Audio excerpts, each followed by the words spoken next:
Welcome to the deep dive. Hello. Our goal here is pretty straightforward. We take some source material, could be anything really, and we pull out the key insights for you, our listener. Helping you, the learner, make sense of it all. Exactly. And today we've got a source that's, well, it's definitely unique.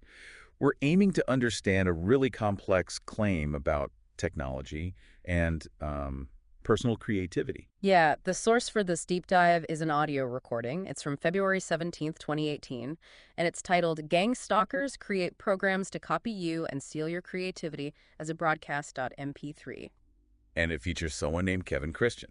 That's right. Now, just so you know, right off the bat, the ideas in this recording are pretty unconventional. Very much so. Our job here isn't to judge, true or false. It's really just to get inside the recording itself and understand what Kevin Christian is actually saying. Okay, so where do we start? The core claim seems to revolve around something he calls remote neural monitoring. Yeah, let's unpack that. What does he mean by that, according to the recording? Well, Kevin Christian believes he's a target of this, remote neural monitoring. And in his view, it involves gang stalkers using specific tech. He mentions broadcast machines and, get this, mind control headsets. The idea is they're remotely watching and maybe even interacting with his thoughts, his actions, from a distance. Okay, so remote observation and maybe influence.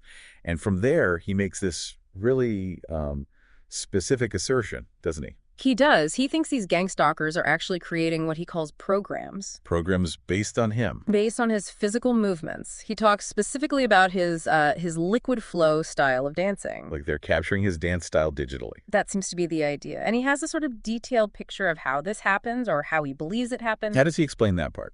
He says it involves monitoring his movements, right? And then using what he calls virtual devices. Virtual devices. Yeah, combined with holographic broadcasts.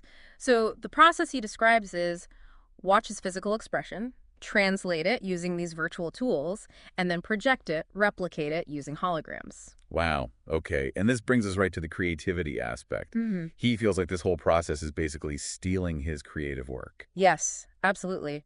He sounds really frustrated in the recording, saying these gang stalkers are kind of fighting over who gets to use his program. The program made from his movements. Exactly. The one that came from his unique style. It definitely raises some interesting questions about owning a style, doesn't it? If it could hypothetically be copied like that. Yeah, someone could just replicate your unique way of moving. And he says, his original dance moves are being copied and then used by other people, but within these holographic broadcasts. So not just observed, but actually performed by others virtually.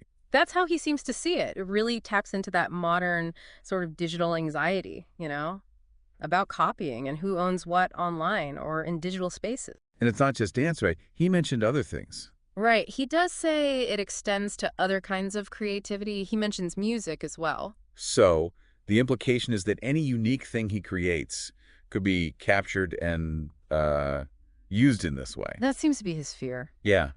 Okay, sticking with the holograms for a second, he makes another pretty wild claim about them. He does. He claims that when he's physically present, like a live human, as he puts it, he can actually mind control these holographic projections, the ones the gang stalkers supposedly create. Mind control them. He describes influencing their movements, making them interact with him in his physical space. And he even claims physical interaction. I thought holograms were just light. Well, that's what's striking. He says he feels tangible sensations, things like tension and resistance when he interacts with these broadcasts. Tension from a hologram. That's quite a description. It really is. Paints a vivid picture. Now, does he give any context? Like, why does he think this is happening to him? He does offer his perspective on that. He connects it to a past relationship, his ex-girlfriend's alleged motivations. He goes into some specific personal details in the audio. And he names names, doesn't he? Yes, he mentions several individuals, Marcus, Robert Lackey, Black James, Ricky Patton. And accuses them of specific things. Pretty serious accusations, including broadcasting attacks onto his physical body. Like physically harming him remotely. That's the claim. He specifically mentions targeting his teeth and gums. He even gives an address 732A Howard Circle related to these alleged events. Right, and didn't he mention something about tasting electricity? Yeah, he attributes that sensation to Marcus's alleged actions, tasting electricity in his mouth. So what's his goal in sharing all this, according to him? Well, he says his main reason is exposure. to expose this technology he believes exists and what he calls the activities of these gang stalkers. Okay. But interestingly, he also draws a line. He seems to think that maybe lots of people are subject to neuromonitoring, but that they aren't necessarily involved in this sort of active targeting, the gang stalking that he describes happening to him.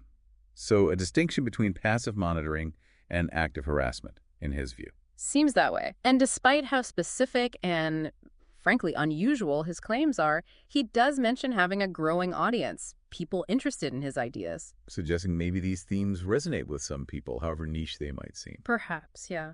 He also includes some concrete details, references. Like what?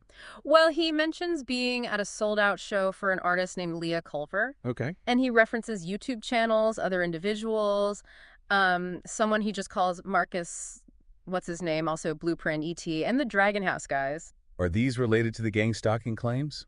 It's not always crystal clear how they connect directly to the core claims, but they give you a sense of his world, his points of reference, you know? Right. And he described the holograms more, didn't he? Beyond just feeling tension. He did. He gives these descriptions like a spinning frisbee thing or these things he first called cartwheels that apparently show up and interact. Interact with his physical environment. From his perspective, yes. He also brings up electromagnetic frequencies, EMF. How does that fit in? He talks about EMF making the interactions feel more real, like he can play with the EMF, like it's physically there sometimes. Okay, so let's try and pull this all together. What's the absolute core narrative here? All right, so the core is Kevin Christian believes he's under remote neural monitoring by gang stalkers. Using tech like broadcast machines and headsets. Right, and this tech is supposedly used to create programs based on his unique movements, especially his dancing. Which he experiences as theft. Yeah. Theft of his creativity. Yes, and this theft manifests through holographic replication, which others then allegedly use. And on top of that, he claims he can interact with, even mind control, these holograms to some extent. That's the essence of his narrative in this specific recording. And we have to stress again, these are the claims as presented in the source, this one audio file. Exactly. It's a very personal account, his understanding of his experiences back in 2018 when it was recorded. And like we said at the start, our goal wasn't to validate or debunk any of this. No, just to understand what's in the recording, to do that deep dive into the narrative itself. We've laid out the key pieces as he articulated them. So for you listening, for you, the learner, here's maybe something to chew on. Yeah. We live in this super digital age, right? Technology is everywhere. And sometimes even claims that sound really, really out there, like these ones, might echo some deeper anxieties we all have. About, who we are online, who owns our ideas, our creativity, even our movements, what's real. Yeah, it's a fascinating intersection, even if you set aside the specifics of Kevin Christian's account. Right. What does it make you think about technology, identity, and creativity today? Where are those lines drawn or blurred in our increasingly digital existence? Something to consider.